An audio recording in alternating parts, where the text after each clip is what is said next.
Olá pessoal, tudo bem com vocês? Bom, hoje a gente vai falar sobre fundos imobiliários. Mais especificamente, a situação atual que eles se encontram, né? Quem investe em fundo imobiliário hoje em dia sabe que dos últimos tempos para cá, do final do ano de 2020 para até agora esse meio do ano de 2021, os fundos imobiliários vêm sofrendo um monte. Eles vêm numa dificuldade enorme de poder crescer. E isso, em grande parte, pela instabilidade econômica que nós vivemos no país, mas também em relação a outros fatores. É isso que nós vamos conversar hoje. Bom, antes da gente iniciar, é importante eu falar que esse vídeo não é indicação ou recomendação para compra ou venda de qualquer ativo e que essa decisão deve ser tomada por você após a sua análise pessoal profunda e bem criteriosa. Caso você não se sinta capaz de fazê-lo, pode contratar um profissional, um analista registrado e habilitado para fazê-lo. Bom, o que são os fundos imobiliários? No outro vídeo que nós falamos a respeito do assunto, nós separamos as categorias básicas dos fundos de investimento, os fundos imobiliários, né?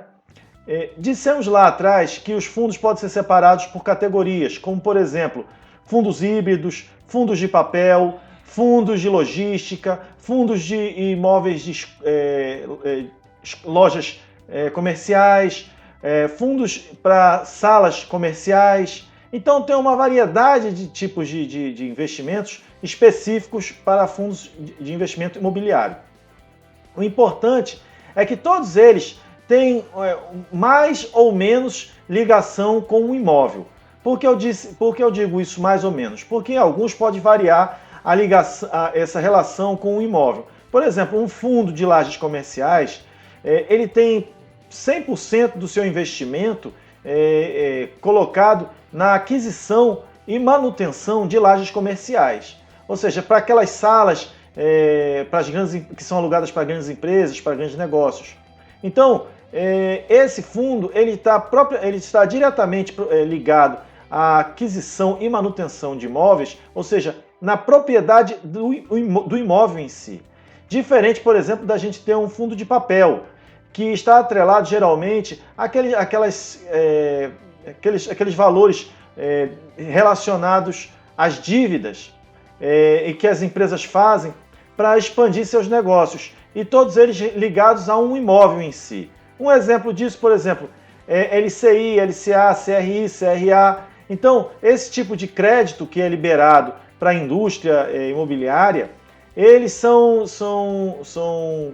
títulos que geram uma ligação indireta com o imóvel, ou seja, caso eles não sejam liquidados, o imóvel serve como garantia. Então, de uma forma direta ou indireta, todos os fundos de investimento imobiliários, os chamados FIIs, eles têm uma ligação com algum imóvel em si. Bom, e qual é o problema então que nós estamos observando ao longo desse ano, ao longo dessa metade do ano de 2021, que tem levado as cotações dos fundos imobiliários caírem tão fortemente, ou mesmo até lateralizar sem nenhuma expressão de alta, né? Por que os fundos não vêm apresentando aquela mesma performance que apresentaram lá no final do ano de 2019? Bom, basicamente, de uma forma bem rasteira e bem grosseira, isso está muito associado ao aumento da taxa Selic. E por que isso? Bom, a taxa Selic, como vocês sabem, é a taxa que o governo estabelece como taxa básica. É a partir dela que todos os outros negócios são feitos. Então, quando se estabelece uma relação de dívida, de crédito, leva-se em consideração basicamente essa taxa Selic. Então, ela lastreia todos os endividamentos. E como a gente sabe, quando a gente tem imóvel envolvido, invariavelmente também nós temos a relação do crédito. Ou seja, há sempre alguma parte que está pedindo dinheiro e outra parte que está cedendo dinheiro. No caso de um fundo de logística, por exemplo, para a construção de um galpão logístico ou para a sua manutenção, é necessário que haja um cliente disposto a pagar pelo uso daquele galpão, né? Se o fundo estabelece que vai criar um galpão em determinada região, ele faz uma análise prévia das indústrias, do comércio que existe no local, para ver se ali será um bom local para a instalação desse galpão. Por quê? Porque se depois dele construir, ele perceber e fizer essa análise posterior de captação de mercado, que provavelmente pode ter um resultado negativo para ele, vai refletir em cima das suas cotas. Então, o gestor do fundo imobiliário ele tem que se precaver, tem que se antever a esse tipo de situação. Então, ele faz o estudo mercadológico para saber se há uma demanda por aquele tipo de imóvel naquela região. E aí vem o lado contrário. Por que eu disse que a questão é relacionada a crédito? Muitas vezes, as empresas abrem mão de ter um espaço próprio, um local próprio, para manter um capital de giro maior. Isso aí dá um fôlego maior para a empresa e deixa ela se concentrar com o objeto de trabalho dela. Ou seja, ela vai ter dinheiro para gastar e para investir na operação dela, que é o principal para ela. Então, ter um imóvel, muitas vezes é um fardo, é um peso para a maioria das indústrias e para a maioria dos comerciantes. Na verdade, o que se busca é um crescimento da sua operação. Aí sim, no crescimento da operação, você tem o desenvolvimento das indústrias. Só que a necessidade de trabalhar em galpões, de manter galpões para estoque ou até propriamente para suas atividades, é uma necessidade premente. Então, nesse caso, as indústrias precisam, elas buscam quem possa fornecer esse tipo de serviço ou esse tipo de infraestrutura para ela. Daí ela se antenar com os fundos imobiliários, porque eles, em geral, têm o dinheiro e eles querem aplicar nesse tipo de imóvel ou nesse tipo de ativo para obter, na maior parte das vezes, uma renda associada. Então, quando o fundo imobiliário vai pesquisar o local, vai pesquisar o negócio, vai pesquisar aonde ele vai investir o seu ativo, ele pesquisa também quem é o cliente dele. Esse é um ponto fundamental. Então, o crédito relacionado aí é o crédito que o fundo imobiliário capta no mercado, através de nós, investidores, para investir, construir e trazer a infraestrutura necessária para as indústrias, para que elas não tenham que dispor de forma fixa esse dinheiro. Então, quando a gente fala do aumento da taxa de juros, isso impacta em toda a cadeia produtiva. Ela impacta, por exemplo, no custo dos insumos, no custo da operacionalização, na própria administração do fundo, na gestão do fundo. Então, a alta dos juros faz elevar os preços e isso aí dificulta ou, pelo menos, prejudica de uma forma indireta a indústria. Porque se o fundo ele tem que remunerar os seus cotistas de acordo com o espaço, com o valor captado no mercado, ele tem que observar também essa taxa de juros da Selic. E caso ele não faça uma remuneração condizente com o avanço da Selic, ele vai ficar com um valor defasado, levando o cotista até um certo prejuízo em relação ao seu investimento. Logo, quando o fundo faz esse tipo de investimento, ele coloca lá nos contratos dele que o seu contrato de aluguel ele está atrelado ao IGPM, ao IPCA, algum desses índices que utiliza a taxa Selic como taxa básica, como a taxa a partir de onde ele vai encontrar o seu valor final.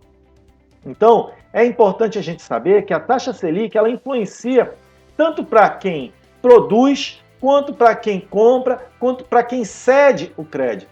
Então, é importante, por isso, que os fundos imobiliários vêm tendo uma certa repercussão negativa, porque todos eles têm, como eu falei lá no início, têm uma ligação direta ou indireta com o imóvel. Logo, todos eles têm uma ligação direta ou indireta com o IGPM, o IPCA. Por quê? Porque está relacionado ao fator de locação, ao fator de desenvolvimento, ou seja, para venda, então da própria operação do fundo. Então, tudo isso daí faz aumentar o custo de se ter um fundo imobiliário e de se gerir um fundo imobiliário. Então, é importante a gente observar que a taxa Selic é, de fato, um grande, digamos, vilão dessa questão dos fundos imobiliários. Mas será que a taxa Selic é o único fator que está provocando, de fato, essa queda dos fundos de investimento imobiliário? Bom, eu trago para vocês aqui algumas outras situações para vocês pensarem. O fato de nós estarmos passando pela Covid fez várias empresas se descapitalizarem ou mesmo paralisarem suas operações. Porém, essa paralisação levou a elas a reverem seus contratos com as gestoras dos fundos imobiliários. Então, por exemplo, a Volkswagen, Ambev, todas essas grandes empresas possuem galpões. Vamos falar de galpões porque é uma coisa mais palpável, mais fácil, mais rápida da gente entender. Todas essas têm galpões alugados. E esses galpões tiveram suas tarifas, os seus valores renegociados ao longo desse período. Isso aí levou a uma diminuição do valor de rentabilidade da cota dos fundos. Isso trouxe para o cotista um certo desempenho fraco em relação aos seus investimentos. E é claro, o investidor não é bobo, ele não vai apostar no curto prazo numa recuperação da economia a ponto de trazer os ganhos que ele obtinha há 3, 4 anos atrás. Então, isso daí levou uma certa quantidade de investidores a, pelo menos, congelar a sua intenção de compra de fundos imobiliários. E isso fez com que os fundos imobiliários gerassem um certo sabor amargo. Ou seja, você não vê um aumento de cotação, você não vê um aumento na rentabilidade dos proventos distribuídos. Muito pelo contrário, você vê os rendimentos caindo. Então, isso levou muitos investidores a congelar o seu movimento no investimento de fundos imobiliários ou até mesmo se desfazer de suas posições.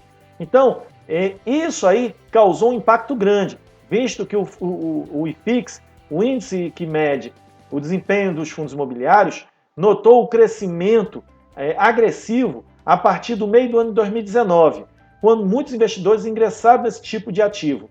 Porém, viu uma queda expressiva logo em seguida, ali em março de 2020, e não conseguiu se recuperar da mesma forma que o Ibovespa.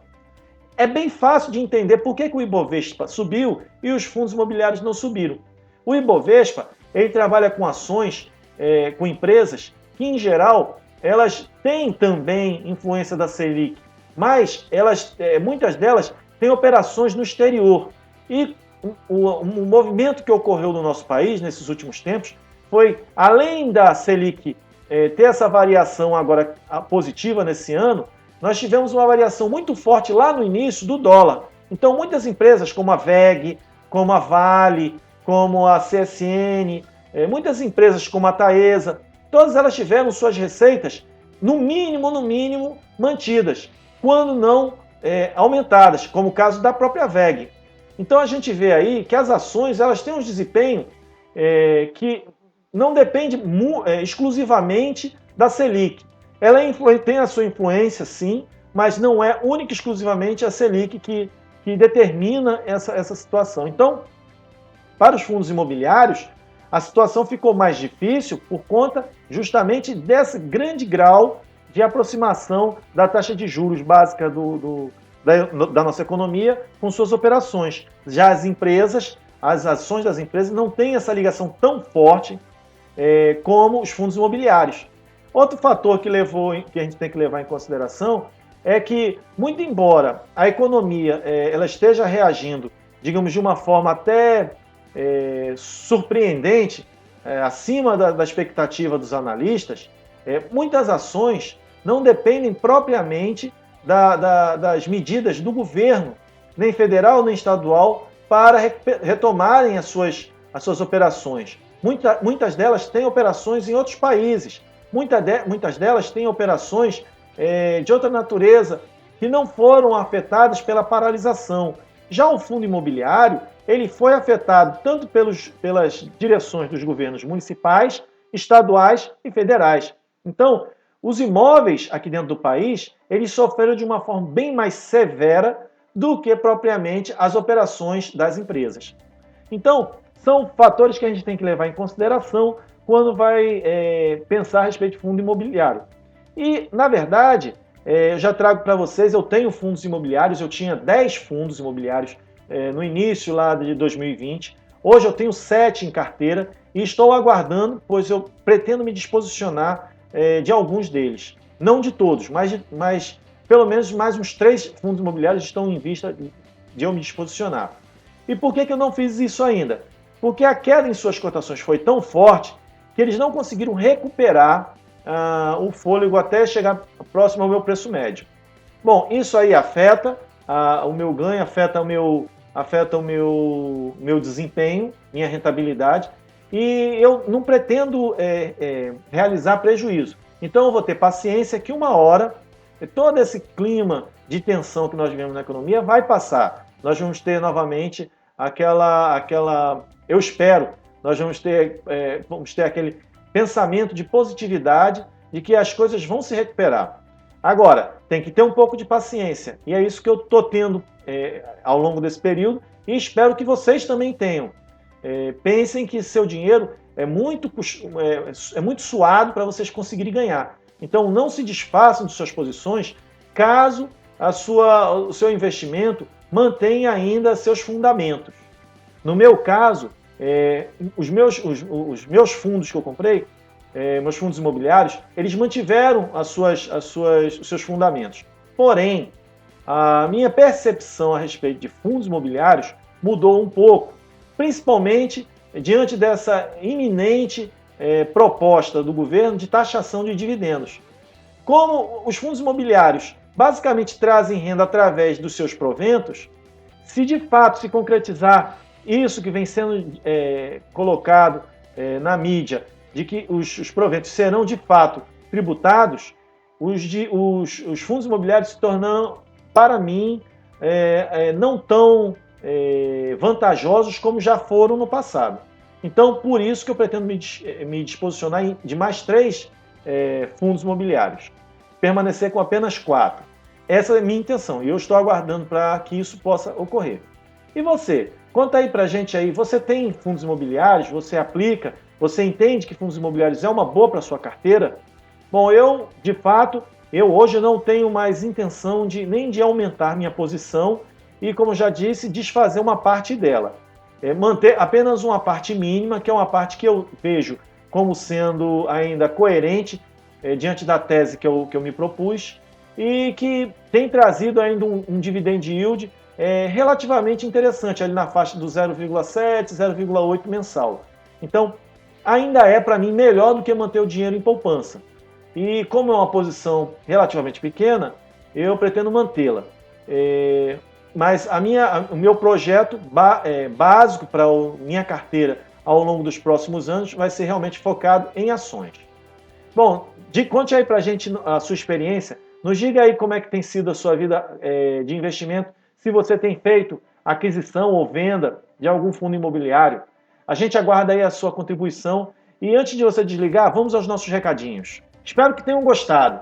E agora chegou aquele momento de pedir seu apoio para fazer nosso canal chegar a mais pessoas. Inscreva-se no nosso canal, nos ajude a fazê-lo crescer, ativa aí o sininho das notificações que está aí ao seu lado, compartilha com seus amigos e familiares, dá aquele like maroto, aquela voadora no like se você gostou do vídeo, faça seus comentários no campo abaixo e nos siga nas nossas redes sociais, o nosso Instagram e o nosso Facebook. Estão descritos aí nas informações do vídeo. Obrigado por terem assistido e até o próximo. Tchau!